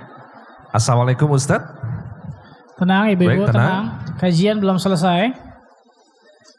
Ustaz izin bertanya, mengapa Allah menciptakan manusia hanya untuk menghamba Ustaz? Bukankah Allah maha kuat dan berdiri sendiri? Mengapa Allah butuh seorang hamba? Mengapa kita tidak bisa menolak saat dijadikan manusia karena rasanya lebih ringan? Jika tidak pernah lahir sama sekali, tidak perlu teliti dan juga tidak perlu merasakan emosi. Masyaallah, subhanallah. Silakan Ustaz. Jawabannya bagi yang bertanya dan bagi kita semua, Allah berfirman dalam surat Al-Anbiya ayat ke-23. Sebenarnya ini pertanyaan ke Ustaz Hamdi ini harusnya, Masya Allah. Tapi gak apa-apa. Tapi ini pelajaran bagi kita bagus ini. Karena terkadang seperti ini syaitan masukkan ini dalam diri kita nih. Pertanyaan-pertanyaan, kenapa Allah begini ya? Mengapa Allah gini ya? Kenapa, dan seterusnya. Jawabannya yang pertama, dalam surat Al-Anbiya ayat ke-23. Surat 21 ayat 23. Pelajaran buat kita semua nih. Allah mengatakan apa? La yus'alu amma yaf'alu wa hum yus'alun. Dia Allah tidak ditanya tentang apa yang dia perbuat, tapi merekalah manusia yang akan ditanya sama Allah Azza wa Jalla. Jadi nggak etis seorang makhluk yang dhaif, yang lemah, bertanya tentang perbuatan Sang Khalik, bertanya tentang Allah Tabaraka wa Ta'ala. Kenapa nggak etis? Karena semua perbuatan Allah pasti baik, semua perbuatan Allah pasti benar, semua perbuatan Allah pasti sempurna, semua perbuatan Allah pasti punya hikmah di dalamnya. Beda sama kita. Makhluk ketika kita berbuat bisa baik, bisa buruk, bisa benar, bisa salah, bisa sempurna, bisa tidak. Adapun Allah Azza wa Jalla ketika melakukan sesuatu, berbuat sesuatu, pasti benar, pasti baik, pasti sempurna, dan pasti ada hikmahnya. Maka jangan pernah bertanya tentang perbuatan Allah. Kita yang ditanya sama Allah di hari kiamat nantinya. Ente hamba, kan gitu ya. Kita hamba makhluk, etis bertanya tentang perbuatan Sang Khalik. Karena sering subhanallah atau terkadang syaitan masukkan ini dalam diri kita nih. Dan orang-orang yang na'udzubillah, orang-orang yang pemikirannya lah menyimpang liberal, salah satunya nih berpikir masalah ini, berpikir ini, akhirnya ujung-ujungnya kering. Kenapa Allah begini ya? Kenapa Allah begini ya? Kenapa kita nggak dimasukkan semua ke surga ya? Kenapa Allah ciptakan neraka? Allah nggak ditanya tentang apa yang Allah berbuat, ente yang ditanya sama Allah. Maka tidak etis seorang makhluk yang dhaif, yang lemah bertanya tentang perbuatan Allah. Karena semua perbuatan Allah itu pasti baik, pasti benar, pasti sempurna, pasti di dalamnya ada hikmahnya. Adapun manusia, subhanallah, tidak seperti Sang Khalik. Maka bagi yang bertanya, saya wasiatkan, ketika ada pertanyaan-pertanyaan seperti ini, berlindunglah kepada Allah Azza wa Jalla. A'udzubillahi minasyaitonir rajim. Karena pertanyaan-pertanyaan seperti ini masuknya dari bisikan dari syaitan biasanya. Yang ujung-ujungnya biasa apa? Mengganggu keimanan seorang hamba Allah Azza wa Jalla. Saya diciptakan Allah untuk beribadah, pasti ada hikmahnya. Dan kewajiban saya taat, nurut apa yang Allah perintahkan ke saya. Titik, selesai. Apa hikmahnya? Saya tahu hikmahnya, mau saya nggak tahu hikmahnya, Allah pasti punya hikmahnya. Dan saya ingin dapatkan surga dengan itu. Selesai. Ini penting, subhanallah. Karena banyak sekali luar biasa syaitan masukkan ke dalam pikiran hati kita seperti ini nih. Bertanya tentang apa? Perbuatan Allah Azza wa Jalla. Maka Allah tidak ditanya tentang apa yang dia perbuat, tapi manusia yang akan ditanya sama Allah. Surat Al-Anbiya ayat 23. Barakallahu fikum. Wallahu a'lam bishawab. Baik Ustaz, pertanyaan terakhir, mohon izin sesi ini. Silakan ditayangkan. Ustaz, jika ada keluarga yang terkena pelet dan ilmu hitam lainnya, bagaimanakah cara mengobatinya? Saya khawatir akan ruqyah yang malah menambah dan bukan menghilangkan penyakitnya, Ustaz. Nah, salah satu caranya meruqyah dengan ruqyah syar'iyyah. Bukan ruqyah syirkiyah ya jelas. Ruqyah syar'iyyah.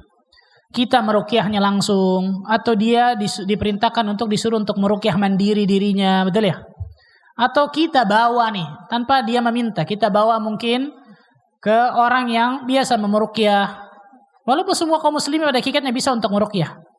Dan yang paling terpenting dari itu semua tadi, belajar tauhid dengan sungguh-sungguh. Ini penting nih. Ada satu orang subhanallah disihir oleh orang. Disihir oleh orang. Allah takdirkan di ruqyah sini, ruqyah sana, dia ruqyah mandiri. Allah takdirkan gak sembuh-sembuh. Akhirnya apa? Dia benar-benar nuntut ilmu agama terkhusus masalah tauhid. Luar biasa. Allah berikan kesembuhan dari ilmu sihirnya tersebut. Lihat bagaimana luar biasanya tauhid nih. Dan ini salah satu fadilah keutamaan tauhid nih. Luar biasa insya Allah. Jadi subhanallah ketika orang tersebut mungkin terkena sihir dan seterusnya, maka ruqyah dengan ruqyah syar'iyyah, entah kita yang meruqyahnya, entah dirinya selalu untuk kita perintahkan untuk meruqyah mandiri, atau kita bawa orang tersebut mungkin ke orang yang ustadz yang mungkin terbiasa meruqyah, dan paling penting wasiatkan kepada dirinya untuk duduk sungguh-sungguh serius nuntut ilmu agama, terutama ilmu tauhid. Maka insyaallah dengan itu dan doa kepada Allah Azza wa Jalla agar Allah Azza wa Jalla berikan kesembuhan bagi dirinya. Wallahu ta'ala a'lamu bishawab. Itu mungkin yang saya bisa sampaikan. Semoga Allah Azza wa Jalla berkahi pertemuan kita. Semoga Allah jadikan dari kita orang-orang yang selalu mentauhidkan Allah, menjauhkan kesyirikan. Sehingga dengan itu Allah bisa kumpulkan kita di surga firdausnya tanpa hisab. Dan Allah jauhkan diri kita dari neraka. Barakallahu fikunna. Subhanakallah bihamdika asyhadu an la ilaha illa anta astaghfiruka wa atubu ilaik. Wassalamualaikum warahmatullahi wabarakatuh.